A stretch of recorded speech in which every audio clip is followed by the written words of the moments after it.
Amém. Eu cumprimento a igreja com a graça e a paz do Senhor Jesus. Amém. Abram suas Bíblias em um dos textos que foi lido nessa noite pelo nosso irmão Diácono André. Qual foi o texto que ele leu no momento da contrição? Isso, é nesse texto aí mesmo nós vamos pregar.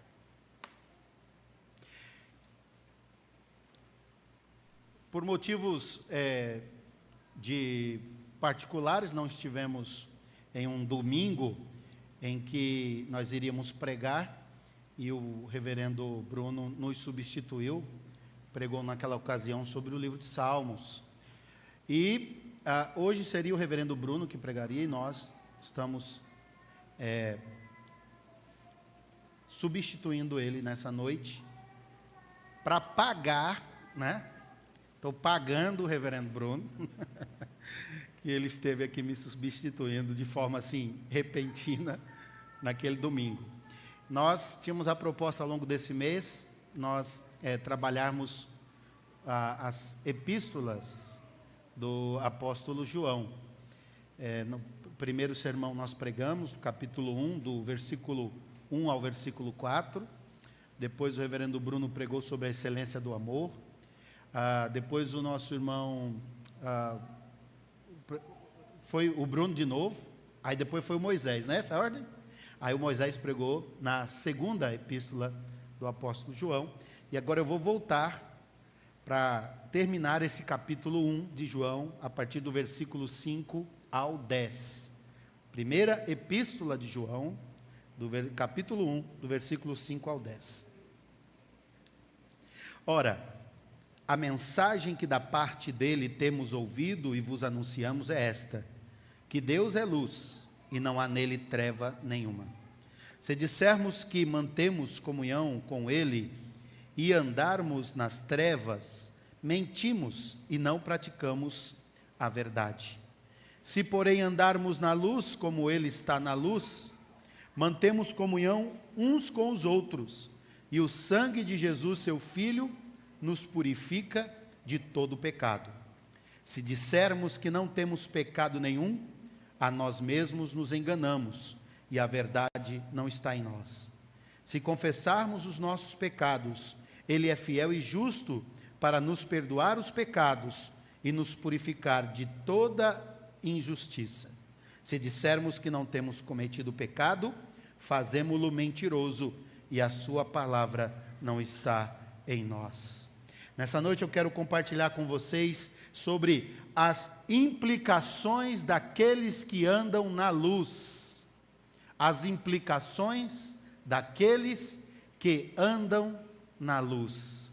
É importante a gente pensar no contexto dessa carta, dessa epístola, que o apóstolo João, ele está combatendo um pensamento que tem desvirtuado a mensagem que ele e os apóstolos anunciaram e pregaram àquelas igrejas, em específico, as igrejas da Ásia Menor.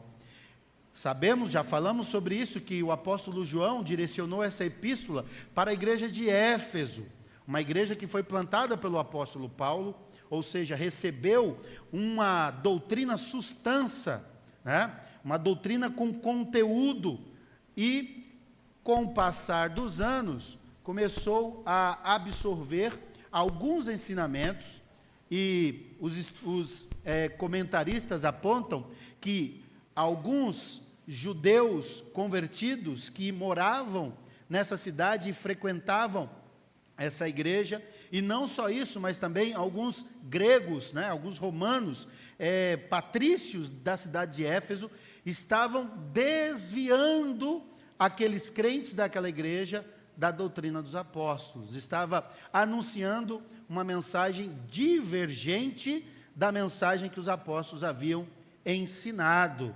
É por isso que, quando ele termina a introdução dessa epístola, que vai do versículo 1 ao versículo 4, segundo alguns biblistas, né, dividem essa epístola dessa forma, do 1 ao 4, do 5 ao 10, quando ele termina, ele começa: ora, a mensagem que da parte dele temos ouvido e vos anunciamos. Ele chama a atenção dos seus leitores, da mesma forma como Paulo faz lá em Coríntios, no capítulo 11.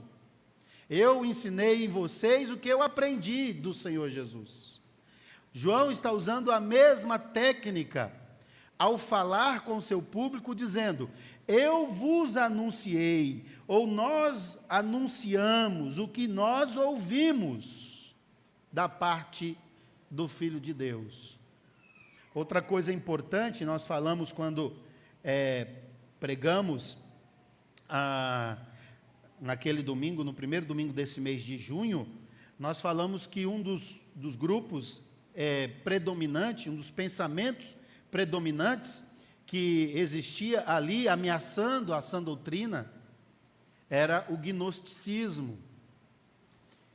E o gnosticismo ele é bem amplo, mas na sua origem, eles acreditam que um Deus mau criou o planeta Terra, é por isso que existe o mal na Terra, mas um Deus bom, que é quem vive naquele mundo ideal, permeia um pouquinho o conceito de Platão, do mundo das ideias.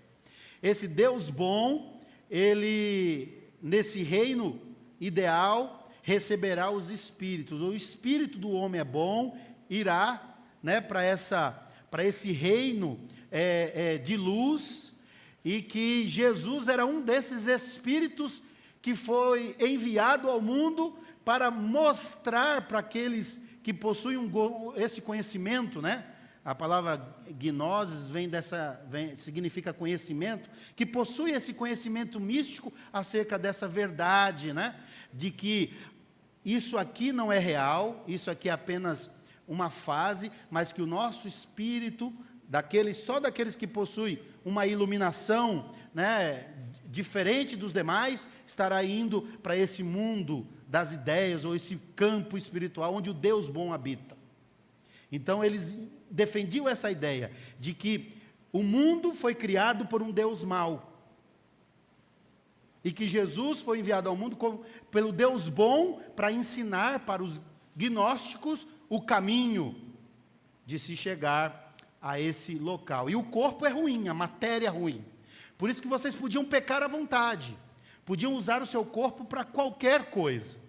É lógico que ao longo da história das civilizações, esses pensamentos foram sendo alterados e moldados. Inclusive, existe uma crença chamada gnosticismo cristão. Existe o gnosticismo cristão. Ao longo da história, vários pensamentos foram adotando, misturando essa filosofia que é bem antiga. Então, o que ocorre? Por isso que João começa a sua epístola falando sobre o Verbo de Deus. Jesus não é um espírito iluminado que foi enviado pelo Deus bom ao mundo. Jesus é Deus. Não é? E é interessante que esse conceito gnóstico também intermeia com o conceito chinês do taoísmo, de onde originou aquele símbolo chamado Yin e Yang, onde o mal não é plenamente mal e o bom não é plenamente bom, e que há na maldade um pouco de bondade e na bondade um pouco de maldade, não é? E aí o apóstolo João, ele está nos ensinando aqui que Deus, ele é luz. Ele não tem a luz, ele não contém a luz, ou ele não está com a luz. Mas Deus, ele é luz. Essa é a mensagem que João ouviu e viu do Verbo encarnado, do Cristo que veio ao mundo como Messias para trazer luz aos homens. E é interessante que ele chama a nossa atenção para nos ensinar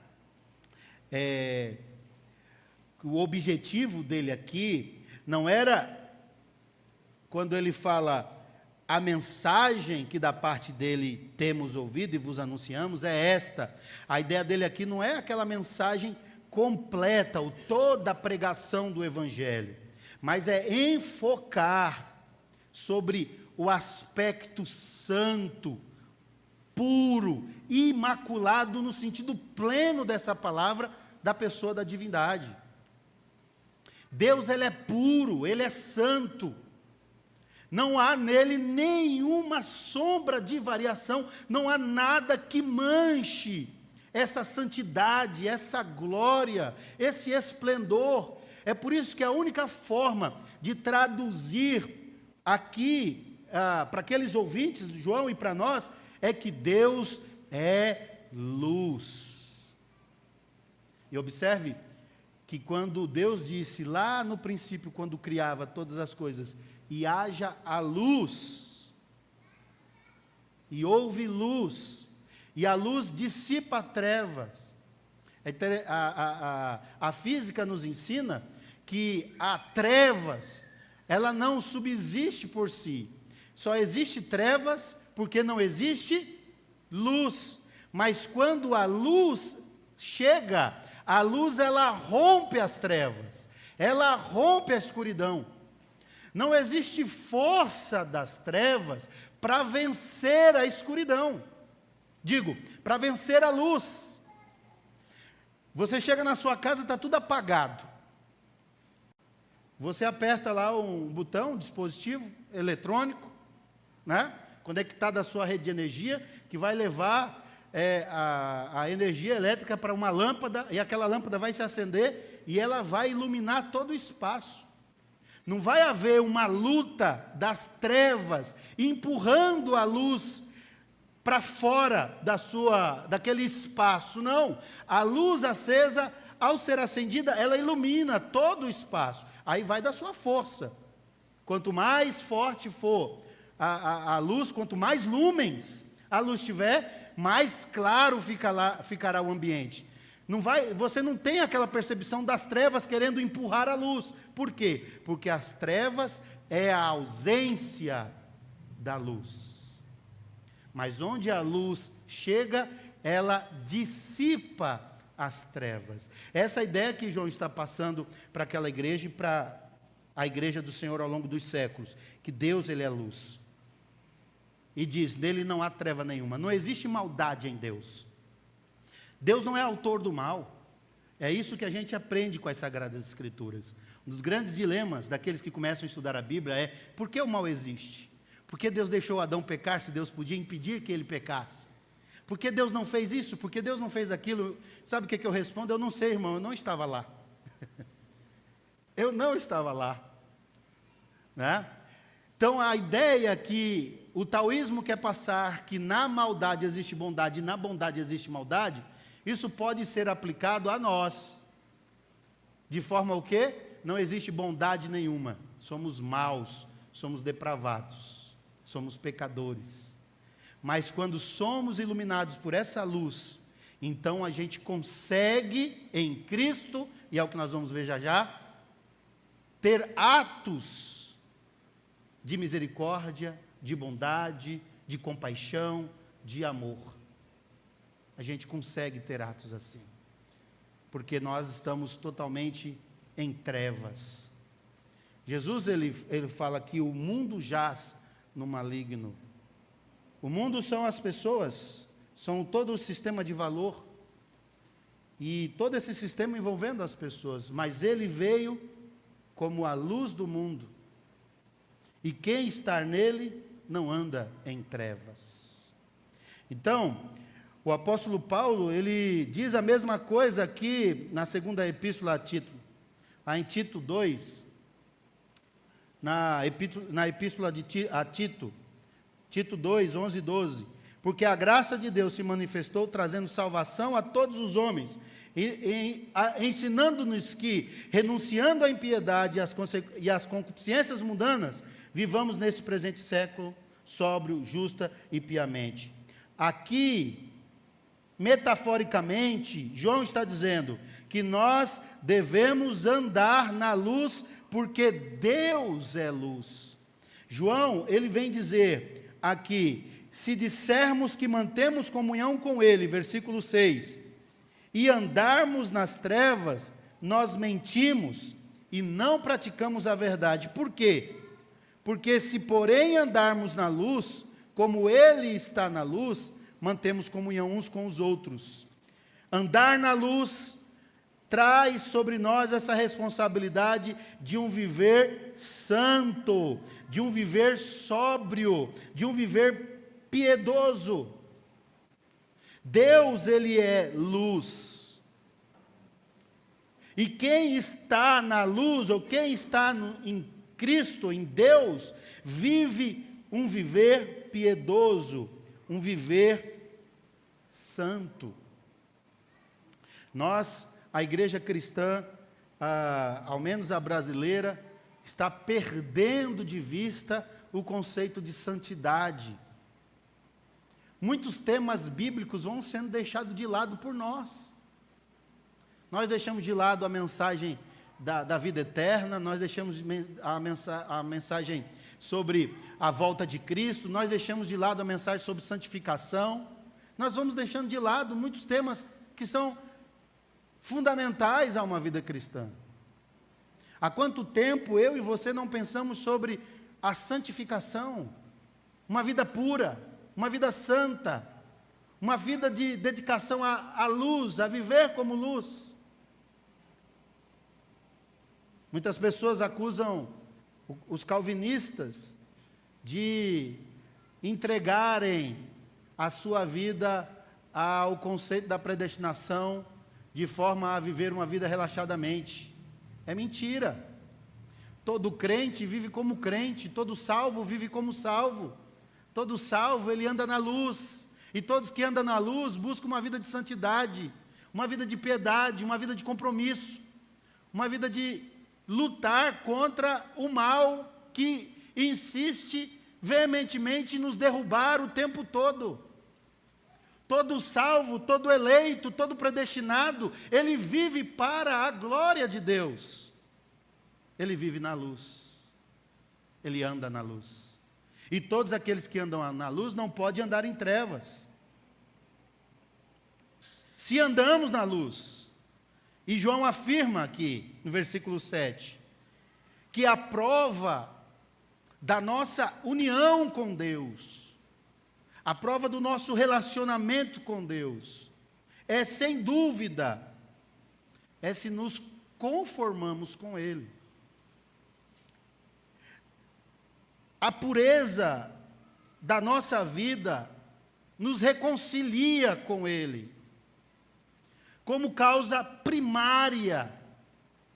E a intenção do apóstolo é nos ensinar isso, é que nossa união com Deus se evidencia pelo efeito deste nosso relacionamento com a luz. A saber que, quando sua pureza se irradia em nós, nós andamos na luz. Nós somos luz. E sem dúvida, isso é justamente assim. Sempre que Deus aparece na vida de alguém, todas as coisas são imbuídas e são mudadas para a santidade. E todas as coisas são iluminadas de tal forma que toda a imundícia é eliminada. Toda a negridão, toda a escuridão, todas as trevas são eliminadas. Porque quando Deus chega, Ele é luz. Tudo se ilumina. As trevas não têm força contra a Deus. Olha aí para a sua palavra, olha aí para a sua Bíblia. E o que o versículo 7 diz? Se porém andarmos na luz, como Ele está na luz, mantemos comunhão uns com os outros. E o sangue de Jesus, seu Filho, nos purifica de todo pecado. O que estava acontecendo na igreja? As pessoas estavam brigando por esses conceitos. As pessoas estavam se dividindo por esses conceitos. Pessoas que abraçavam um ensinamento não dos apóstolos, mas um ensinamento das filosofias que estavam permeando a vida da igreja naquele tempo. Então, João está dizendo, olha, a verdade da mensagem que aprendemos, que vimos, que ouvimos é essa, que Deus é luz, e onde a luz está não há trevas, e essa luz que alcançou os seus servos, os seus discípulos, alcançou de tal forma que quando a luz está presente, há comunhão entre os filhos da luz. Por que filhos da luz? Porque a palavra de Deus aponta a Deus como Pai das luzes. Então, os filhos da luz, eles vivem em comunhão. Eles não lidam de tal forma a se esquecer de que eles devem viver na luz e, como tal, viver uma vida santa. E isso é efeito do quê? Continua o versículo, irmãos, olha aí. E o sangue de Jesus, seu Filho, nos purifica de todo o pecado. O apóstolo João está trazendo esta relação, este vínculo da nossa união com Deus. Esse dever de todos aqueles que estão em Cristo, viver como luz. Porque se nós dissermos que mantemos comunhão com Deus e andarmos nas trevas, nós somos mentirosos. Por isso que nós devemos andar como luz. E este andar, esse viver santo, esse viver piedoso, essa busca contínua dos filhos da luz por uma santidade, traz fortalecimento nas relações, traz comunhão, traz força. E o que ocorre? O sangue de Jesus, seu Filho, nos purifica de todo o pecado. Sabe, a relação da igreja sempre teve conflito. Sempre no seio da igreja cristã teve conflitos. Vocês lembram que o primeiro concílio da igreja foi em Jerusalém? E qual era o debate do primeiro concílio da igreja? Saber se a pregação do evangelho poderia ser feita também aos gentios. E se os gentios poderiam realmente serem cristãos e não passar pela circuncisão, se realmente o Espírito Santo desceria sobre os gentios, ou se era uma mensagem restrita a quem era judeu. Então, ali no debate, Pedro se levanta e diz, não, deixa eu contar para vocês o que aconteceu comigo quando eu visitei a casa de Cornélio. E ele relata o evento que ocorreu sobre a vida de Cornélio, que não era um judeu. Então, a pregação do evangelho tem que ser destinada também aos gentios. Olha, Jesus havia dito meses antes, ide por todo mundo pregar o evangelho, mas os apóstolos estavam discutindo se deviam ir pregar o evangelho para os gentios ou não. Ou seja, na igreja sempre existiu conflito, mas quando as pessoas estão na luz, ainda que haja conflitos, a luz ilumina os corações e promove a comunhão. Às vezes, nesses conflitos, que era o que acontecia nessa igreja, um irmão poderia dizer, você é um pecador, um herege. O que era herege era pecador, e o que apontava e que acusava também era outro pecador. O que brigava, o que levava aquilo para as vias judiciais, o que lançava em público as falhas dos irmãos. Então, toda essa situação gerava briga, atrito, pessoas feridas, pecados.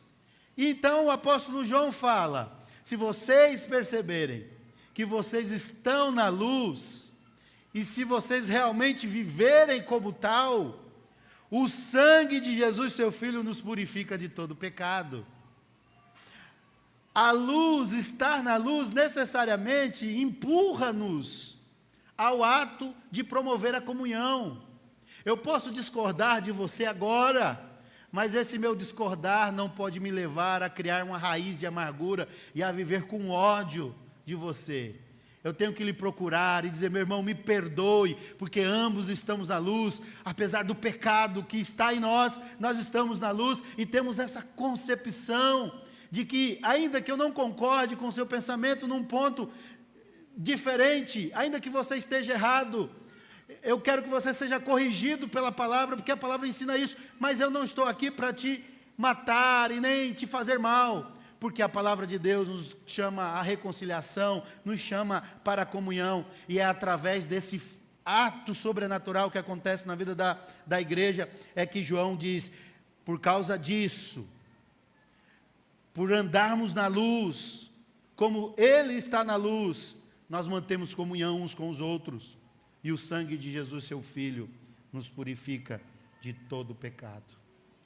Irmãos, essa passagem ela é extraordinária. Só desse trecho nós aprendemos algumas coisas. Primeiro, nós aprendemos que a expiação de Cristo, efetuada por sua morte, então pertence propriamente a nós, quando com integridade de coração fazemos o que é certo e o que é justo, porque Cristo não é o Redentor, senão daqueles que fogem da iniquidade e seguem uma nova vida. E se nós desejamos ter Deus ao nosso favor, a ponto de perdoar nossos pecados, nós também devemos perdoar os nossos irmãos. Nós também devemos estender a nossa mão para aqueles que são luz, porque eu não sou luz sozinho. Não sou eu que perdoo o meu pecado, não é você que perdoa o seu pecado. Quem perdoa os nossos pecados é Jesus. O sangue de Jesus nos purifica de todo pecado. Outra verdade que a gente vê só nesse versículo também, mostra que as nossas atitudes, ainda que muitas vezes equivocadas, muitas vezes pecaminosas, nós não pagamos nada para que Jesus nos perdoe. O perdão dos nossos pecados é gratuito. E não é dado só uma vez, quando você se converteu. Quando Deus abriu seus olhos e fez você crer no Evangelho, o perdão não é dado só uma vez, não. Todos os dias, nós podemos clamar pelo perdão de Deus e Ele nos perdoará. O perdão é gratuito e não nos é dado uma só vez. É um benefício permanente e perenemente na igreja. E o tempo todo Deus está nos convocando ao arrependimento.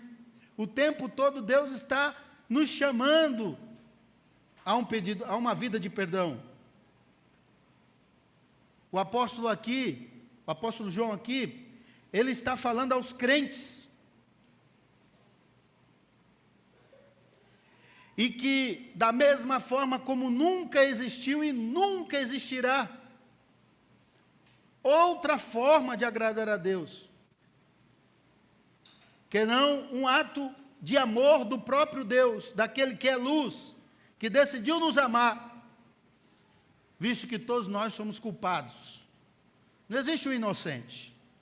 Às vezes a gente vê duas pessoas brigando, discutindo por um fato, aí você pergunta: fulano, quem você acha que está certo? Eu estou certo. Aí você pergunta para o outro: e você, fulano, quem você acha que está certo? Eu estou certo.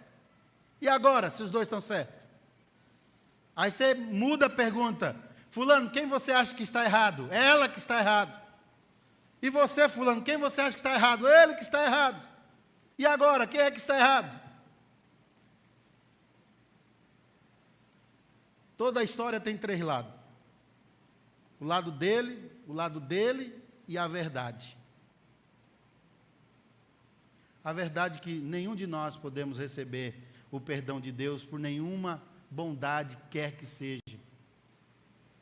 O perdão de Deus é dado gratuitamente, voluntariamente da parte de Deus. Ele nos amou primeiro. E todos aqueles que estão na luz têm essa compreensão. E sabendo disso, ele perdoa. E sabendo disso, ele busca viver a comunhão. É porque é no processo, nessa relação do ferro que se afia com o ferro, que Deus promove o crescimento individualmente de cada crente e coletivamente da igreja, amadurecendo e fazendo as pessoas crescerem para a glória do nome de Deus. E então, juntos vivendo essa dinâmica da vida da igreja, vivem debaixo do sangue do Cordeiro, que nos purifica de todo pecado.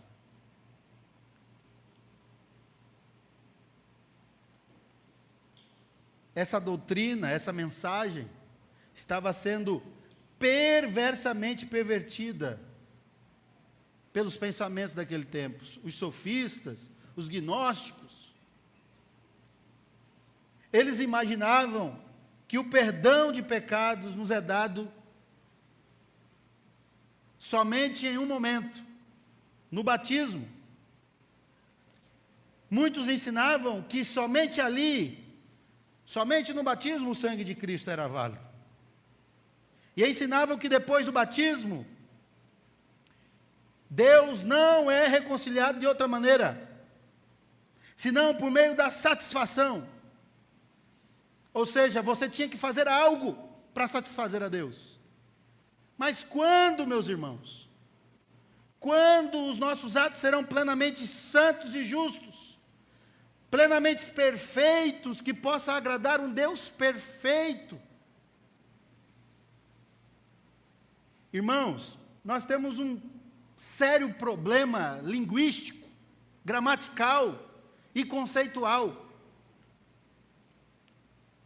Às vezes as pessoas que vivem conosco exigem de nós perfeição. Alguém exige perfeição de você? Ou alguém já exigiu de você perfeição? Como é que você se sente quando alguém exige de você perfeição? Ou seja, tudo que você faz ainda falta um pouco mais para tu aperfeiçoar. E então, às vezes, algumas relações de exigências a esse nível, você chega a dizer, você quer tudo perfeito, eu não sou perfeito. Já aconteceu isso com você? Deus exige de nós perfeito. Como agradar alguém que exige perfeição? Você já conseguiu agradar alguém que exige perfeição? Existe uma palavra, né? Os perfeccionistas. São aqueles que exigem todas as coisas no mínimos detalhes. Que se não estiver daquela forma, não está bom. Como é que nós podemos agradar um Deus que é perfeito? Como é que eu e você podemos agradar um Deus que é extremamente santo, de tal forma que, dentro da linguística, a nossa limitação é tão que a gente não consegue compreender isso? Como é que nós podemos fazer isso? Agradar a um Deus que é perfeito. É por isso que Cristo desceu e assumiu o meu e o seu lugar. E ainda que eu e você sejamos imperfeitos, quando Deus olha para nós, exigindo de nós perfeição, Ele vê em nós Cristo. É isso que significa substituição. Ele foi o nosso substituto. Eu, pecador, condenado ao inferno, porque merecia mesmo o inferno. Porque essa é a ordem do Deus perfeito. A alma que pecar, essa morrerá. Essa é a ordem do Deus perfeito. O Deus Santíssimo não combina com a imperfeição e com o pecado. E Ele diz, essa alma que morrer, essa pecará. Essa alma que pecar, essa morrerá. E então Ele se volta para essa humanidade.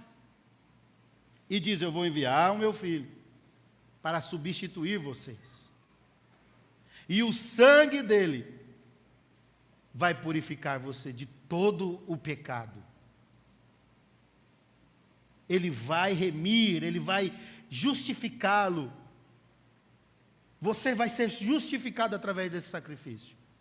E ainda que esse Deus continue sendo luz, ele é luz. Ainda que esse Deus continue sendo perfeito, ele é perfeito, santo, eterno, imutável. por causa do sacrifício de Cristo, por causa do sangue de Jesus, o seu Filho, Ele nos purifica de todo o pecado. E Ele nos aceita. Por isso que aquele autor fez aquela canção. Logo eu, pobre pecador, logo eu. Tão o quê? Fraco e tão devedor, logo eu, de graça recebi o amor de Deus. Como é que é? É isso, de graça. Logo tu mesmo, bonitão. Logo tu mesmo, imperfeito. E João está dizendo, nós não podemos viver agradando a carne. Não existe essa ideia de um espírito bom e uma carne má, como diziam os gnósticos. Não, você é um ser humano integral. Você todo sem Jesus será lançado no inferno. Não foi isso que Jesus disse? Se teu olho pecar, fure teu olho, porque é melhor que tu entre no céu sem um deles, do que vá todo para o inferno. Esse corpo será transformado e glorificado. O mesmo Deus que se preocupa com o nosso espírito, se preocupa também com o nosso corpo. É isso que o apóstolo Paulo disse: não sabeis que vós sois templo do Espírito Santo? Era essa ideia que estava sendo combatida. O corpo morrerá, mas ele ressuscitará. Aqueles que estiverem vivos quando Cristo voltar, serão arrebatados e o seu corpo transformado. E aqueles que estiverem mortos ressuscitarão e receberão um novo corpo. Essa é a mensagem de João àquela igreja. Essa é a mensagem de João. Versículo 8, o que diz? E se dissermos que não temos pecado? João aqui enaltece a graça por causa da sua necessidade. Porque ninguém é isento de pecado. Ele notifica que estamos todos perdidos e arruinados, a não ser que o Senhor venha em nosso socorro com o remédio do perdão. A razão pela qual ele insiste aqui, nesse fato de que ninguém é inocente, e para que todos saibam agora plenamente que permanece sob a necessidade da misericórdia, com o fim de que cada um seja livrado do castigo, para que eles se despertassem ainda mais a buscar esta bênção indispensável, que é o perdão. Se dissermos que não temos pecado nenhum, a nós mesmos nos enganamos, e a verdade não está em nós. Essa palavra aqui, pecado, está implícito não só a inclinação corrupta, a inclinação viciada, mas também ao ato de transgressão, ao ato de pecaminoso, que realmente nos faz culpados perante Deus. E além disso, é uma declaração universal desse conceito da depravação total do homem.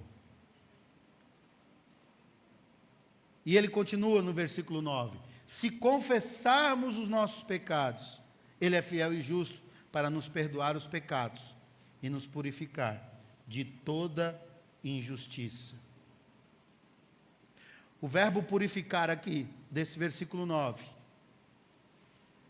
é tomado num sentido diferente do que está no versículo 7.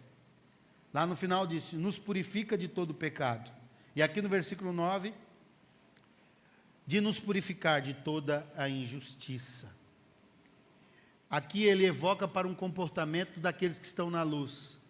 Aqueles que estão na luz não só têm essa percepção de que estão na luz e devem viver como tal, não só compreendem a importância de manter a comunhão, mas também compreendem a importância da justiça, de fazer o que é certo, de agir de forma justa, de forma a perceber que você não pode julgar as pessoas com a medida que você tem, como se você fosse um paladino, a pessoa mais honesta do mundo, e todas as pessoas, ou a pessoa que você está julgando é a pessoa mais horrível do mundo. Não, você tem que agir com justiça.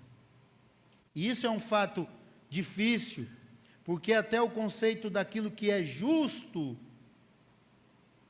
se mudou nos tempos de hoje. Purificar aqui é trazer a ideia de que nós devemos, através de Cristo, através da ótica de Cristo, através do sangue de Cristo, percebermos o outro que foi justificado por Jesus e não imputar a ele todo o peso de seu erro, de sua falha.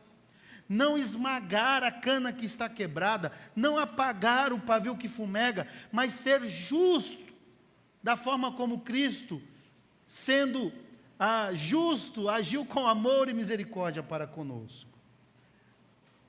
Por isso que no versículo anterior, ele fala, se dissermos que não temos pecado nenhum, a nós mesmos nos enganamos, e a verdade não está em nós. Se confessarmos os nossos pecados, ele é fiel e justo para nos perdoar, e perdoar os pecados e nos purificar de toda injustiça. E se dissermos que não temos cometido pecado, fazemo-lo mentiroso, e a sua palavra não está em nós. João aqui vai ainda mais longe, dizendo que aquele que alega estar puríssimo o tempo todo, blasfema contra Deus, pois bem sabemos que em outro lugar ele representa toda a raça humana como culpada do pecado. Quem quer, pois, que tente escapar desta acusação, quem quer que tente dizer que não, eu não sou tão pecador assim, eu não sou tão ruim assim, ele declara guerra contra Deus e acusa Deus de falsidade. O que os crentes desse tempo estavam pensando? Não, nós não somos pecadores assim não. O ruim é a carne, mas o Espírito é bom. O que João diz? Se vocês disserem que não tem pecado, você faz de Deus um mentiroso, e a palavra de Deus não está em nós. Então, meus irmãos, daqui nós aprendemos que somente então é o que fazemos, aquilo que é devido por causa da graça, por causa da palavra, por causa da luz. Estar na luz implica em viver um viver santo, em buscar a comunhão, em compreender quem se é, dentro desse contexto da humanidade caída em Adão, mas justificada em Cristo, condenada em Adão, mas perdoada em Cristo, confiando e crendo somente no sangue do Cordeiro que nos perdoa. Você está na luz? Deve também andar na luz. Você deve ser luz. É isso que Jesus nos diz. Vós sois a luz do mundo. Amém? Curve sua face, vamos orar. Senhor nosso Deus, muito obrigado pela Tua palavra. Estar em Cristo, estar em Deus, ser filho da luz, é ser luz. Tenha misericórdia de nós. Clamamos pelo sangue do Seu Filho, para nos perdoar. Clamamos, ó Deus, para que compreendamos essa posição na qual nós estamos, em Cristo, em Deus, como filhos de Deus. E através dessa vida, na dinâmica da igreja, viver a comunhão, praticar a justiça, em santidade, em integridade, em piedade, com fé. Com fé somente no sacrifício dele, de Jesus. Com fé somente no sangue de Jesus. Nós somos, ó Pai, sim, pecadores, nascemos em pecado, fomos concebidos em pecado, mas graças ao Senhor, que promoveu uma tão grande salvação, alcançando cada um de nós, que somos seus filhos, iluminando o nosso entendimento, enchendo a nossa vida com a presença do Teu Espírito Santo, fazendo-nos crer e compreender quais são os Seus planos e qual o Seu propósito para a nossa vida. Que nós sejamos luz, que nós confiemos somente em Cristo e que nossa dependência seja somente e completamente da sua palavra, como nossa única regra de fé e de prática. Em nome de Cristo Jesus é que eu oro. Amém.